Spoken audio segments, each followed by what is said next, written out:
Well, shalom, everybody. Welcome back. I wanted to read to you a section out of this week's Torah portion. It's not going to be easy. It's not going to be easy. It's going to be very hard for you to hear, and it's quite confronting. And it's really going to let you know why these things occurred to the nation of Israel. Essentially, to all of us who love Israel, love Hashem, of course, and the Torah. And, some of us might be a bit bewildered by everything.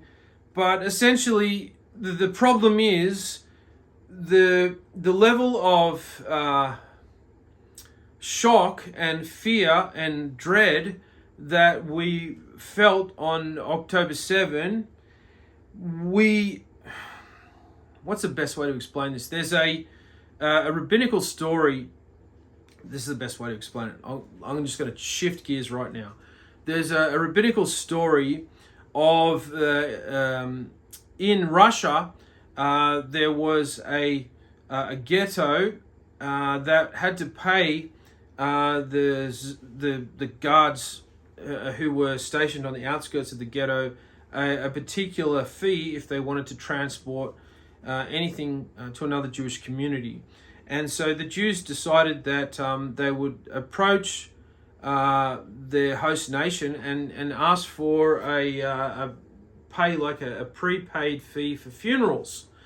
So if there was somebody who was to be buried outside the ghetto in another place, they would be able to do the funeral procession and pass by the guards without actually having to stop the procession to pay them.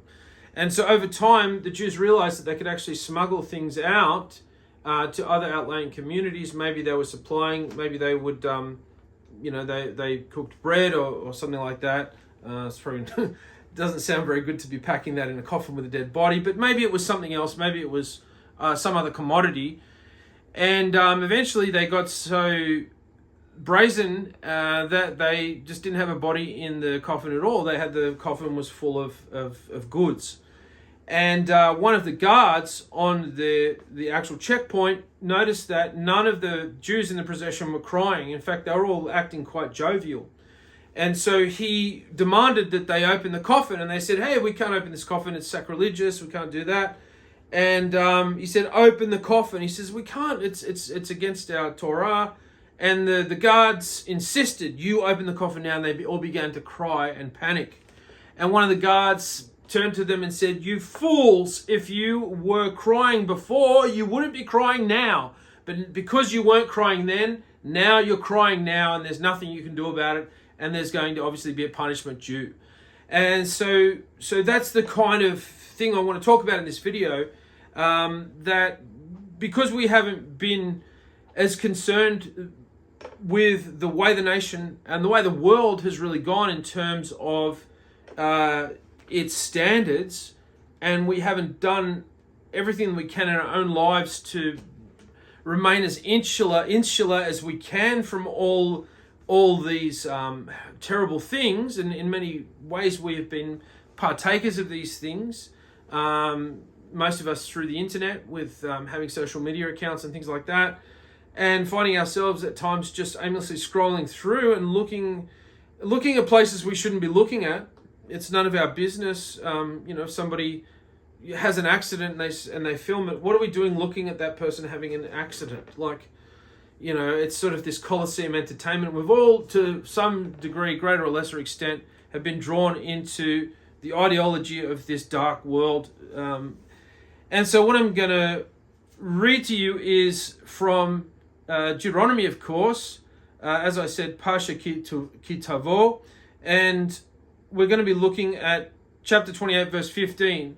And we're going to be reading the consequences of slowly eroding our focus on Hashem, and the consequences of the reality of that, and the reality of the consequences of leaving our first love and pursuing our desires.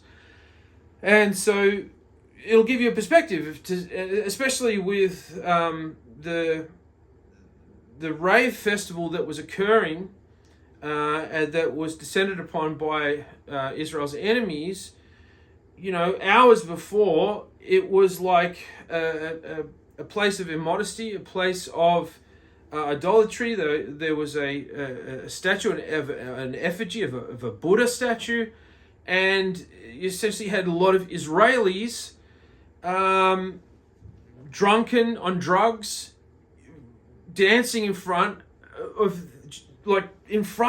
this decoration, which is essentially an idol.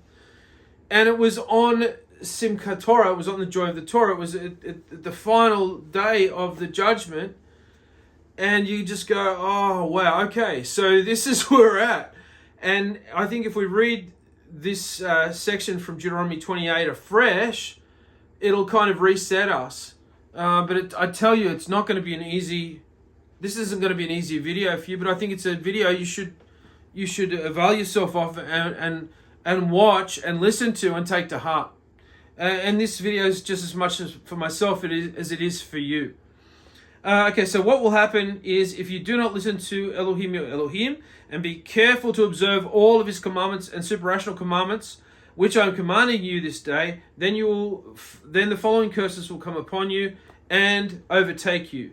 So there's rational commands that are just obvious to everybody. That's mainly the 7 Noahide laws are based around rational commands. But there are also suprarational commands, meaning there are commands that we would never normally do unless Hashem told us to do them. And so for the nation of Israel, it's saying, listen, I want you to do all these commands with equal fervor, equal zeal, and zerazut, alacrity, which I've been looking at in the Mesillat Yeshurim, the Path of the Just. Those of you that are listening to my morning audios, looking at Rav Avigdor Miller's commentary to the classic Mesillat Yeshurim, the Path of the Just. By the way, this English reading that I'm reading from is from the Gutnik edition of the Chumash, which has Rashi's interpretation or Rashi's insights in some parts of the actual narrative of the English translation. They're actually inserted in the translation, which allows us to get straight into what some of the subjects are. We're stripping back some of the allegory in some cases and just telling us exactly what the verse is saying. You will be cursed in the city and cursed in the field. Your fruits and your dough will be cursed. The fruit of your womb, the first of your soil, the fruits of your livestock, those born from your cattle, and the flock of your sheep will be cursed. You'll be cursed when you arrive. You'll be cursed when you depart. Elohim will send you shortages, confusion, and turmoil in everything you put your hand to until you are destroyed and quickly vanish because of the evil deeds in forsaking me. Elohim will make a plague cleave to you until it has consumed you from upon the land of which you are coming in to take possession. Many people get cancer and it gets a hold of them and it just basically riddles them down to nothing. Verse 22, Elohim will strike you with inflammation and illness, burning fevers, unquenchable thirst, with the sword of invading armies, with blasting and withering of crops, and this will pursue you until you perish. Your skies above you will not rain, but merely exude moisture like copper, and the earth below you will dry like iron. Elohim will make the rain of your land insufficient, causing the wind that follows to blow dust and dirt into your sprouting crops. It will come down upon you from the skies until you are destroyed. Elohim will cause you to be struck down before your enemy. You will come out against them in one direction, but you will flee from them in panic in 7 directions. You will become a cause of dread to all of the kingdoms on earth when they hear what has happened to you. Your corpses will be food for every bird of the skies and for the beasts of the earth, and no one will frighten them away. It's so graphic. There's just such a graphic nature to these curses. They're not general. They're very specific, and a lot of them in different times of history have already happened to the nation of Israel. And you would think, with the hindsight of the things that have already happened, like with the Holocaust, with the Inquisitions, with the pogroms, with the Crusades, you think people would be like, okay, we're fed up with this. We're doing it right now. But no, even as I speak, we've got a corrupt government in the current state of Israel, and they're just making matters worse. There should be a complete turnaround and overhaul of everything, and it should be a very much a Nineveh type scenario should be unfolding in the nation of Israel right now. everybody in the nation of Israel right now, every Jew in every other part of the world that considers themselves God-fearing to some degree, to a lesser or greater extent, they should all be focusing on a full Nineveh event to be occurring in the land of Israel now, and they should be okay, Instead, no, they're actually causing those who have fear of Hashem that live in Israel and study Torah 24/7 to join the IDF. They've stopped, giving any fundings to the yeshivot. It's insanity, and it's going to make September 11. It's going to make October 7 feel like nothing in comparison to what's going to be unleashed in the coming days. People say, "Oh well, Israel, they're taking out key Hamas and Hezbollah members." We've recently had the pager bomb incident and the walkie-talkies exploding, and everything the nation is really exerting themselves. The enemy is on the run. They got a deep bench. What does that mean? That means they can keep filling the bench full of players. They've got no shortage of people who want to, like lemmings, die for the cause. The only thing you really want to hear is you want to hear that the state of Israel, the government of Israel, are all rescinding the laws that they've introduced that go against the Torah. At one point, even in the city of Tel Aviv, public transport wasn't available on Shabbat. Now it is. That should all be rolled back. And the tolerance that the nation of Israel is showing towards the homosexual community, the LGBTQ, I'm not saying that they, go to the extremes that perhaps some Islamic countries do, but they should really think about, okay, we're going to really allow people who are following this lifestyle to have a day where they walk down the street and parade it and celebrate it. And the government has to say, listen, we're not doing that anymore, guys. We're not allowing you to do that. Okay, we're not going to round you up and push you off buildings like other countries, but we're simply not going to allow you to live in the nation of Israel and to celebrate that lifestyle when it goes against the Torah.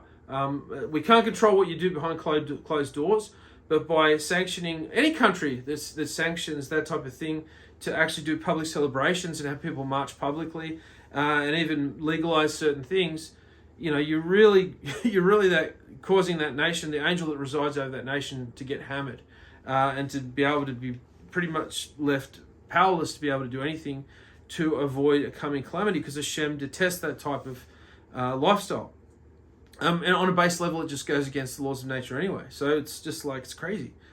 But we've pushed well past that. Now we're getting into gender, all these other things. Anyway, I don't want to talk about that. Let's keep reading. Stick with me. I know this is hard. This is a hard video. This is a hard video for you to watch, but it's a video you need to watch. You need to watch videos like this, and you need to be shown, what the consequences of continuing to indulge our desires into sin is, what it's going to lead to. Where am I up to? Elohim will cause you to be struck down by your enemy. You'll come at your enemy in one direction and flee from him in panic in 7 directions. Wow. Let's go to verse 26. Your corpses will be food for every bird of the skies. And so the birds come down and they pick the eyes out of the corpse first. It's the easiest, softest part of the flesh, and nobody there to cause the birds to fly away or scare the birds off. The birds will all be sitting on the corpses, pecking the flesh off their bodies. Elohim will strike you with the balls of Egypt, with hemorrhoids, with oozing sores, and with dry lesions, from which you will not be able to be cured.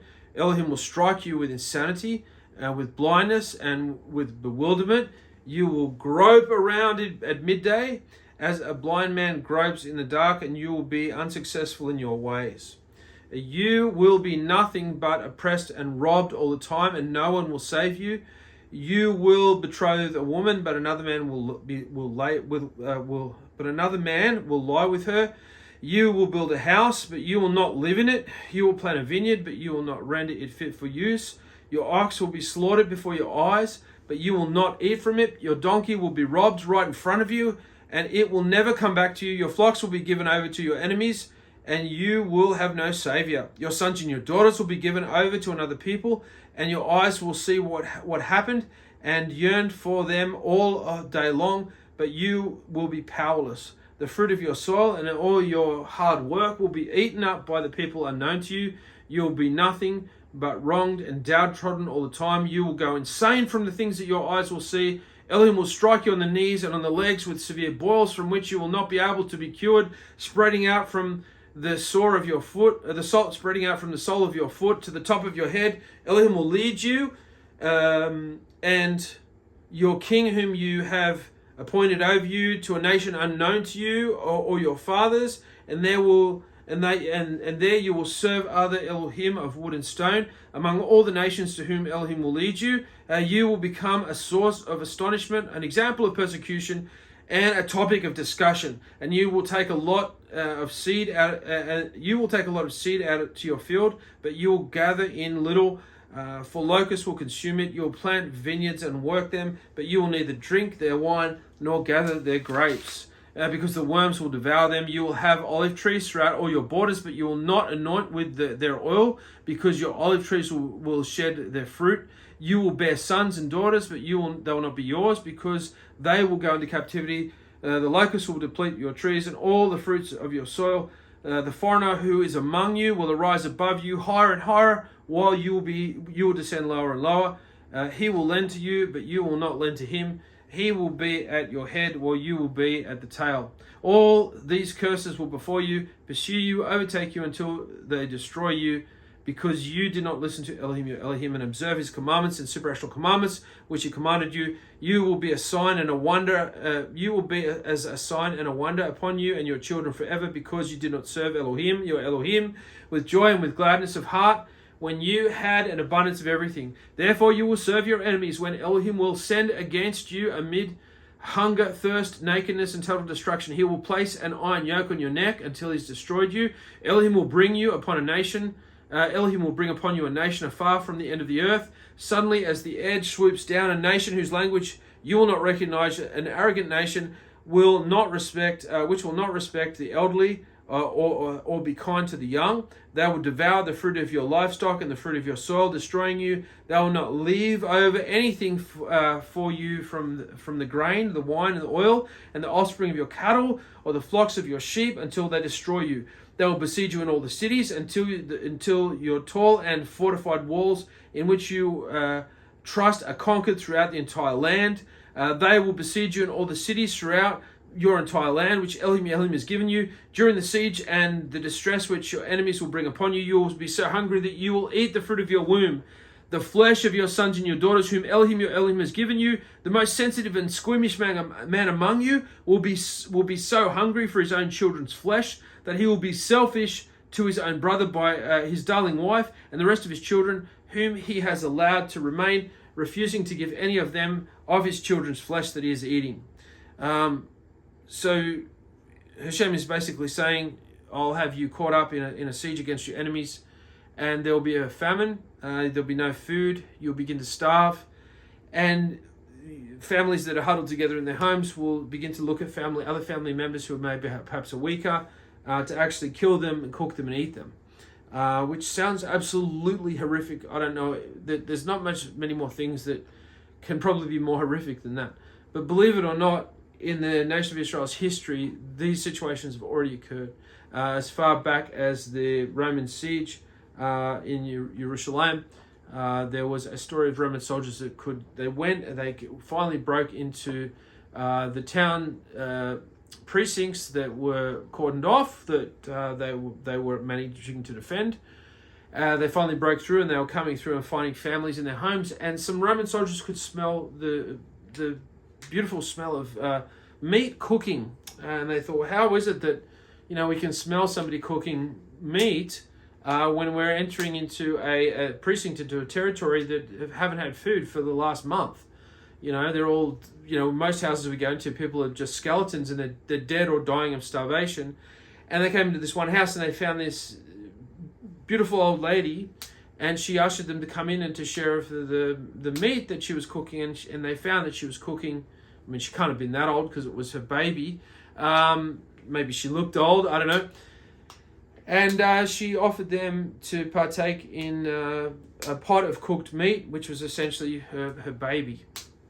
And in the time of the Holocaust, one of the things that they do in the concentration camps is that the Nazis would cook up the flesh of the babies and actually add the meat to the soup for some of the Jews in the concentration camps to eat.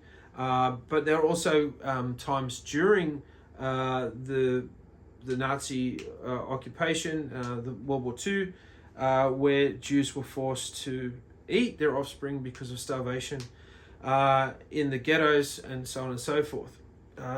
This is just absolutely the worst thing you could possibly think of. But Hashem means business. He says, if you're not gonna follow my Torah, you're not going to at least try. You want to be like the nations. You want to be like the rest of the world. You want to just go to these raves and dance around covered in tattoos, half naked.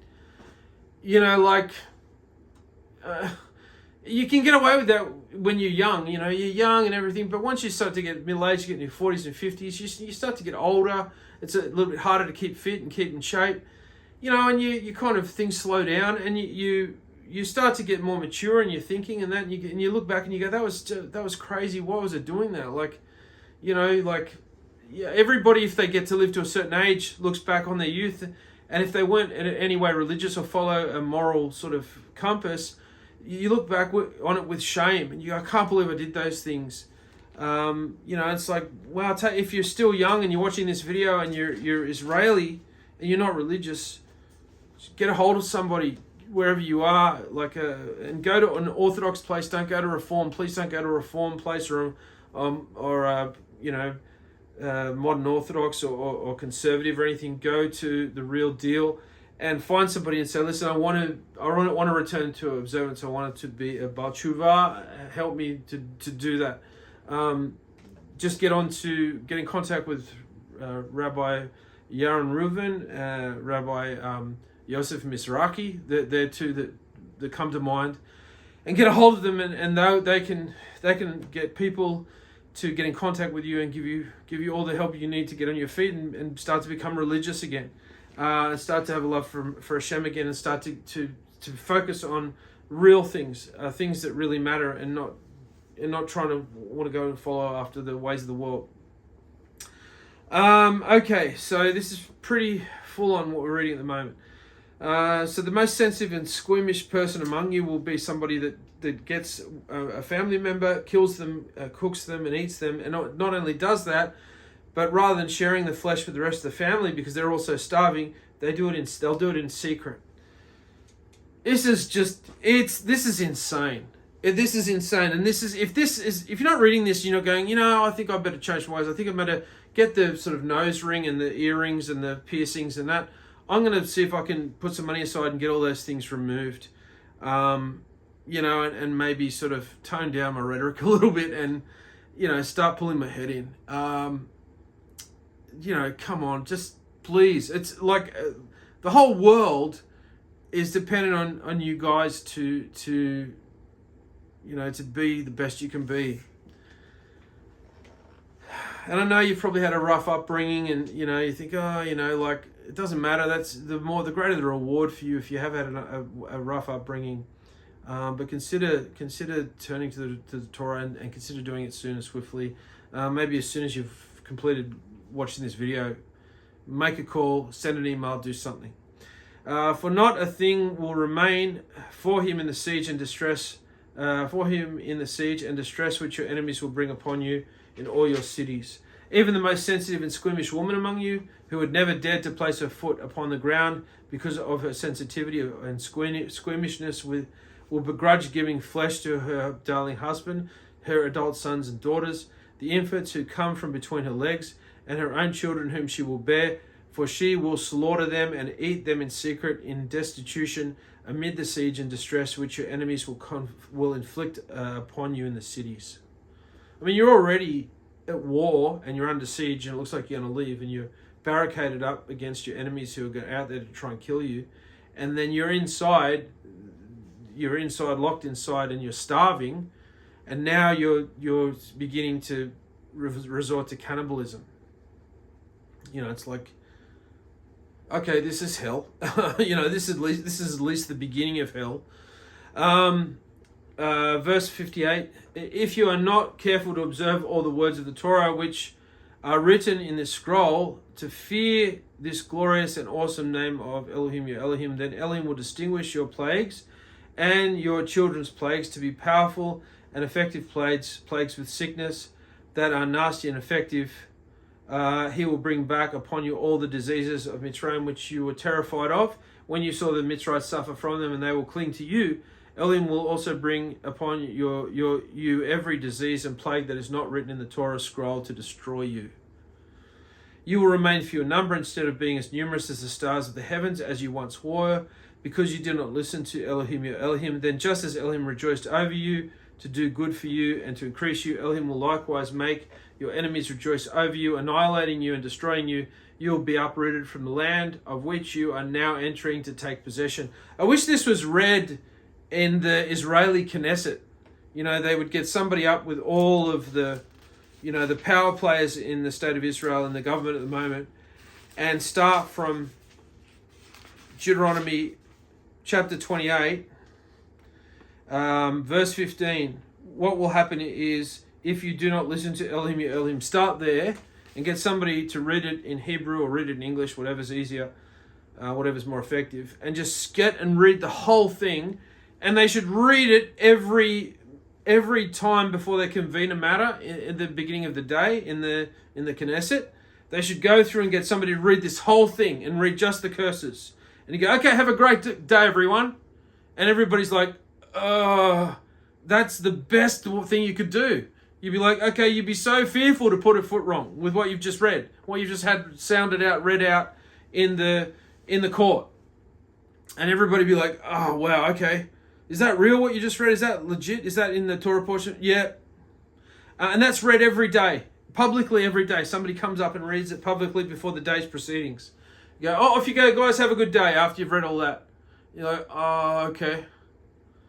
That'd be absolutely fantastic. And it's like, oh, why are you like, why are my ears and my senses being, you know, dragged through some sort of snuff, you know, video every morning? Like, it's to get you to go, okay, all right, I'll do the right thing. That's where we're at. I think that's what we need to do. Or we need to get up every morning, each one of us individually, and read this whole thing, and then just start our day and go out the door. Whatever's going to help you to develop your Yirat Shamayim, fear of heaven. You will not be at ease among those nations, nor will your foot find rest. There Elohim will give you a trembling heart, a dashing hopes, and a suffering soul. Your life will hang in suspense before you. You'll be frightened night and day. You will not be certain of your life. Things will constantly get worse. So in the morning you will say, if only it were yesterday evening. And in the evening you will say, if only it were this morning. Because of the fear in your heart which you will experience, and because of the things that you will see. So as bad as things are at one point, the next part of the day, things get even worse. So that earlier part of the day, or the previous part of the day, you think, oh, I wish I was back in that part of the day. And that type of undergoing that type of experience causes a person to become insane. Just like when a person begins to starve, they begin to their brain's a muscle, and so the muscle, it needs nutrients, and if they don't have water, they begin to develop like insanity, and it's incurable if the starvation goes past a certain point. That's why it's always dangerous to do a 40-day fast without previously doing shorter fasts and build yourself up to those 40 days, because you can actually cause yourself long-term mental damage, because the brain requires nutrients and it requires water. Elohim will return you to Mitzrayim in captivity in ships through the route about which I said to you, you will never see it again. There you will offer yourselves for sale for your enemies as slaves and handmaidens, but there will be no buyer. They won't even be able to sell you. These are the words of the covenant which Elohim commanded Moshe to make with the children of Israel in the land of Moab, beside the covenant of curses which he made with them in Kurav. And that takes us to the end of chapter 28. and then there's a small reading there which closes out the rest of the reading of Ki Tavo. Wow. If you made it this far in this video, well done. I've got respect for you. I respect you if you've made it this far in the video. This has been a very hard video for me to do, and I'm sure it's probably a pretty hard video for you to watch as well. But it's like a bucket of cold water to the face, like an esky full of ice poured over you while you're sitting down in a chair. And at the end of it, you're like, and it's like, smelling salts. You freak out, and it pulls you out of the numbness. It pulls you out of the zombie-like state that you've been in. And we need to do that. We need to turn around. We need to go, you know what? I need to get my act together. I really dropped the ball really hard and really bad. And I need it's not too late to start now. We're well and truly into the month of Elul. Rosh Hashanah is just around the corner. Literally days away. It's not too late. It's not too late. Just pour your heart out to Hashem. Okay, maybe you can't get a hold of any of these videos that I'm showing you, any of these books I'm showing you in these videos, but you can at least be watching these videos, and they can lead you to watch some more really good videos that get personal. You want videos that are really going to be hard Musa videos. They're gonna really challenge you to improve your ethical behavior and iron out and address and identify and go, I've got character flaws in these areas, and I've been living with them for years, not doing anything about them. I need to get them fixed. I need to get them obliterated. I need to get them reborn. I need a resurrection in some of my character traits, because some of them are like the Walking Dead. Identify what they are. Find what you can learn that pertains to that, and get that front and center, because it's your personal conduct. It's how you conduct yourself in private that's really going to have the bearing of how you're going to be when Mashiach finally returns, if you are unfortunate enough to live to see that day, because it's going to be a dark and very terrible day. Obviously, after that day, things are going to be great, but leading up to that day, it's going to be like the messiest birth you could possibly imagine. Thank you so much for joining me on this video. Sorry I had to do it to you, but it's time. It's time we get that sort of bucket of cold water thrown over the head, and I need it much as you do. And keep up the good fight, and may you have a good Rosh Hashanah, a good 10 days of awe, and a good Yom Kippur. And until the next video, bye for now.